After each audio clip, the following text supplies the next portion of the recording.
Where were you the day the creatures came? Where did they come from? How many people did you watch die?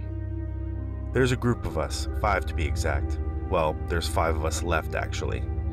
We were friends back when the world made sense, back when the world was normal.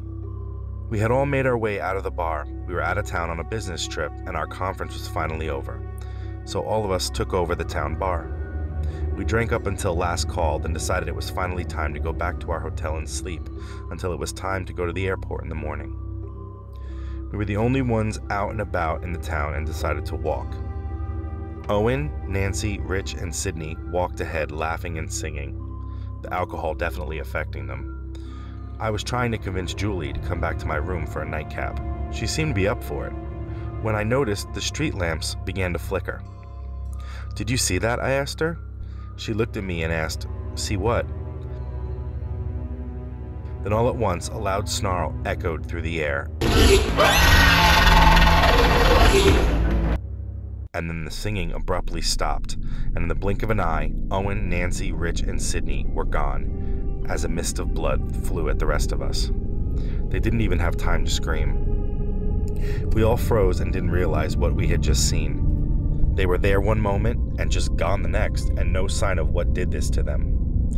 Mike seemed to react the quickest and yelled, "What the?" But before he could finish, this inhuman scream echoed through the air.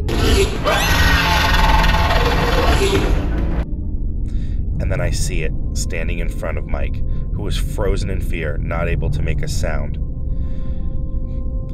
Before I could process what I was even looking at, Mike started to yell, and this thing swiped its large, sharp arm and sliced Mike in half. His body fell into pieces and blood sprayed everywhere. There I stood and watched as the creature opened its mouth and its large, sharp teeth bit down into his now severed head. Julie gasped and prepared herself to scream, but then I noticed that this creature heard the sound.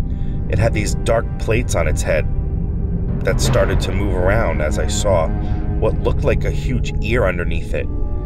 Then it turned its head in her direction. After she gasped, and even in my drunken stupor, I knew this thing could only hear us. I quickly put my hand over her mouth and gestured with my other hand for her, "Be quiet." She nodded as I took my hand off of her mouth.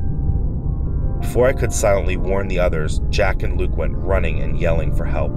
Well, just like I thought, this thing went charging after them as they ran into the woods right off the road, and quickly after, their yells turned to screams and then nothing.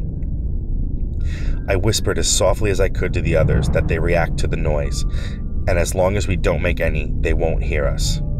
Just then, Ben's cell phone started to ring, and loud.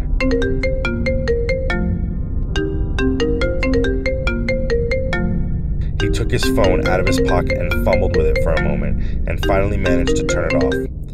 Then we heard it again, the scream.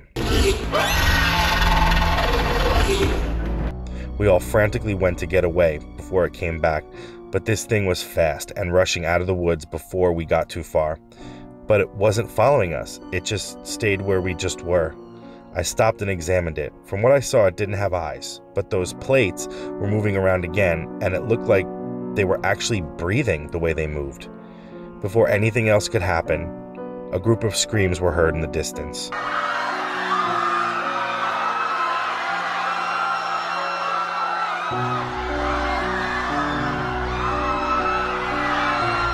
They were coming from the direction of our hotel. This creature turned, and in the blink of an eye, it was gone, rushing toward the screams. After a few moments, we quietly made our way towards the noise. When the hotel was in our sights, we saw 3 of those creatures killing everyone who made a single noise until there was nothing but silence. Julie started to tear up, but made sure not to cry out loud as she covered her mouth as all signs of life were gone. Ben whispered, "What do we do?" I, being too scared to even make a noise, just shrugged. Julie said, "We aren't safe here." I then noticed the streetlights began to flicker again, and I said, "We have to find a quiet place."